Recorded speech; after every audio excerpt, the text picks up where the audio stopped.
What up, it's Cavy, and this is 902 Shows.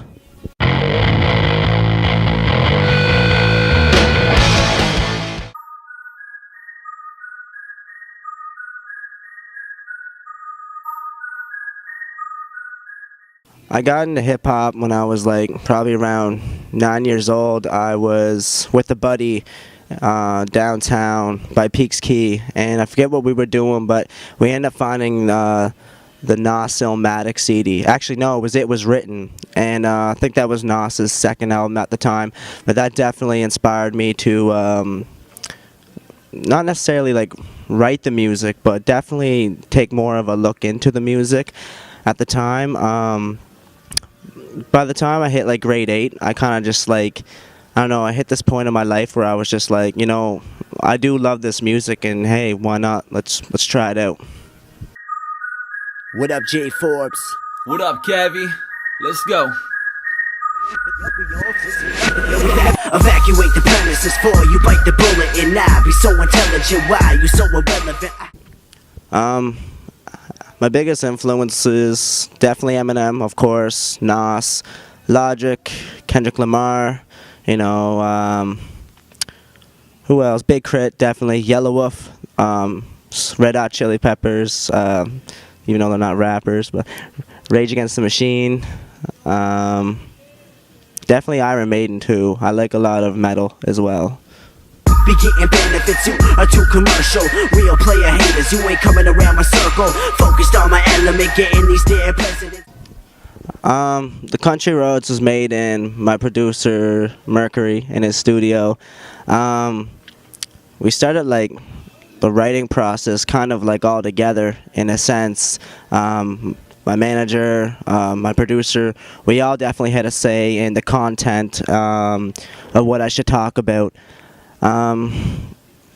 As far as like who wrote a lot of it, I probably wrote about 80 to 85% of it, and alongside, like I said, manager and producer, and yeah. Taking with grown folk, I'm drinking and blowing smoke while I'm thinking about the past. Moving forward, hit the gas. Long track when the way that past that chief. I named it the Country Roads because I grew up in the country, of course. When I was growing up, I guess you could say I was kind of a mutt. I traveled from all over the island. I never really left, all the way from Surrey, Cornwall, New Haven, all types of different places. I lived in Charlottetown for a little bit, but I definitely had a lot of experiences while being in the country, and I felt like for my first release, I didn't want to act like something I'm not, you know, some kid from PEI acting a thug or whatever. I thought the country, you know, is where I'm from and would be suitable for this release, you know, so. Force burn a fatty Cavy, instigating bullshit on the daily. Speakers up, blast baby, oh you mad cause I'm doing me, oh you mad cause... We were down in Halifax for the Hopscotch festival, and I got invited down to perform, and after the cypher, Brew approached me, Jay Brew. We just talked, politicked a bit, you know. We met up a few times over the weekend, we chatted. We were down actually playing a show for Mocha Only probably about 4 weeks ago. And that's when Brew hit us up on the last day we were there, and he said, yo, I got a business proposal. And we weren't sure what it was, and he offered us a deal that day at TMG Studios, which was really dope. You ain't doing you. You can look up in my eyes, see the fire, see I'm wide down, set, ready, go. And any moment now, got the crowd screaming, go. Fucking nuts. It was actually crazy. I knew lots of people were gonna come out, but I didn't think like that many people were actually just coming to see me.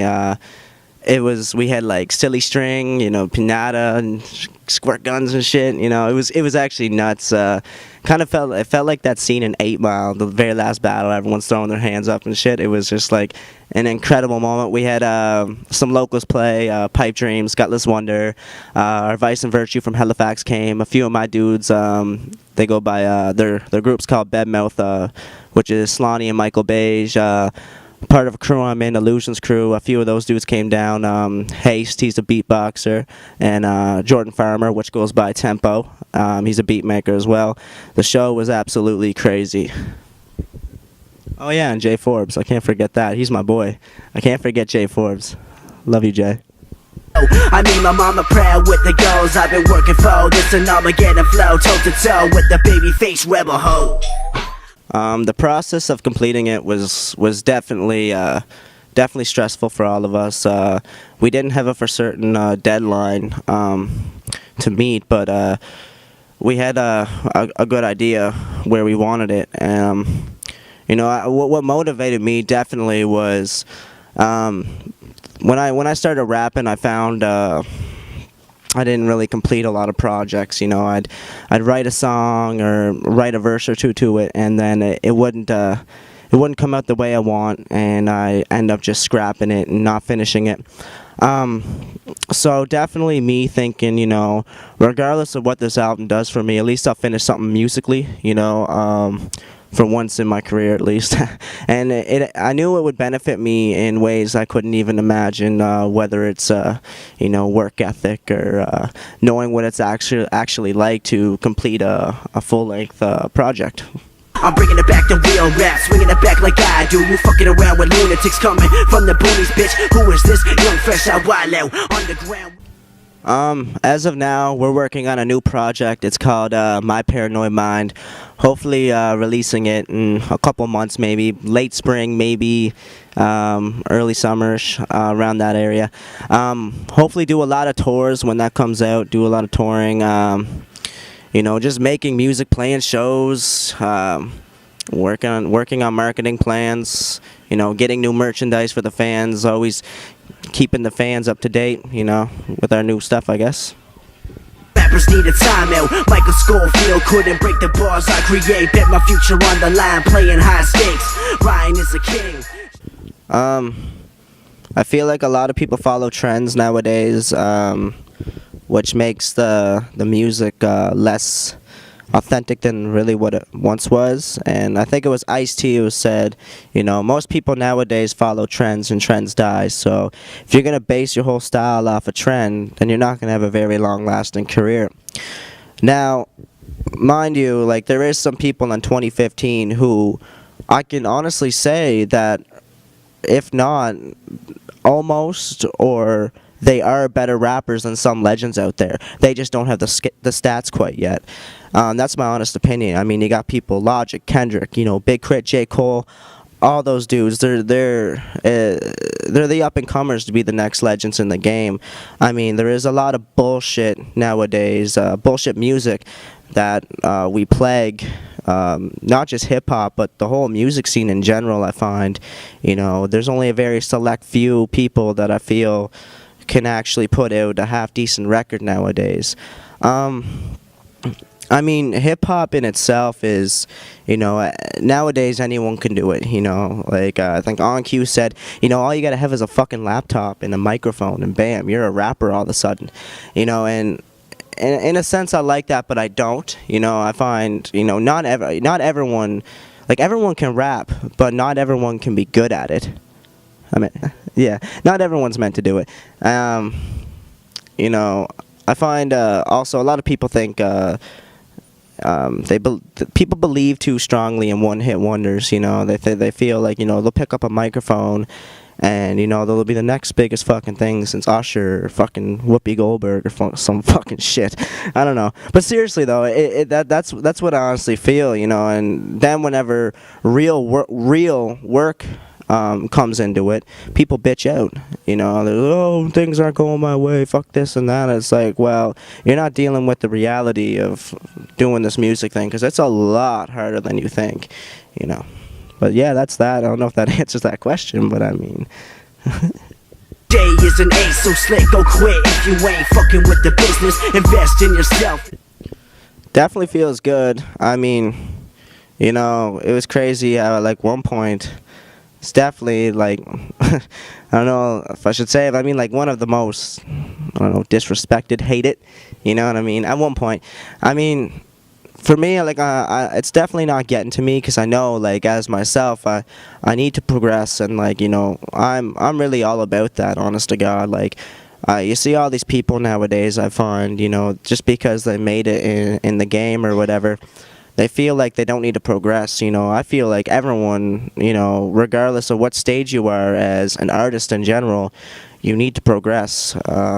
Just keep wowing people, and that's a big thing with me. I find is that I'm always coming out with new stuff, you know, and I definitely I feel like I have more of an original flow now, which I think appeals to people, you know, which is it's definitely a neat experience overall. Like, I feel famous here, which is absolutely crazy. I never thought I would honestly get to this point, you know, 4 years ago. Survival to the fittest. Swipe the game out, so you rappers better listen before you squeeze a. Yes, everybody definitely be on the lookout for my social media at Cavy902 with a V, not a U. Shout out to all my team, you know, Transpire, Blueprint Music, you know, Mercury Music, my producer. Shout out to all them dudes, been holding me down since day one. You know, chase your dreams. You really can do anything out here, honestly. You know, I find a lot of people think that just because we're on PEI, you know, we can't really succeed in nothing. Well, it's because no one else had the balls to step up to do anything, you know. So fuck what they all say, you know. Do what you want to do. It's the main thing. My Paranoid Mind dropped in 2015, and fuck off to the Westboro Baptist Church. It's Cavy. I believe you need to know that. Sugarcoat it, yes, to the fullest, bite the bullet. Mind over matter, focus to the fullest. Before you bite the bullet, before you bite the bullet. Mind over matter, focus to the fullest. Before you squeeze the bullet, you better bite the bullet. Bite the bullet, bite the bullet. Mind over matter, so go ahead and pull it.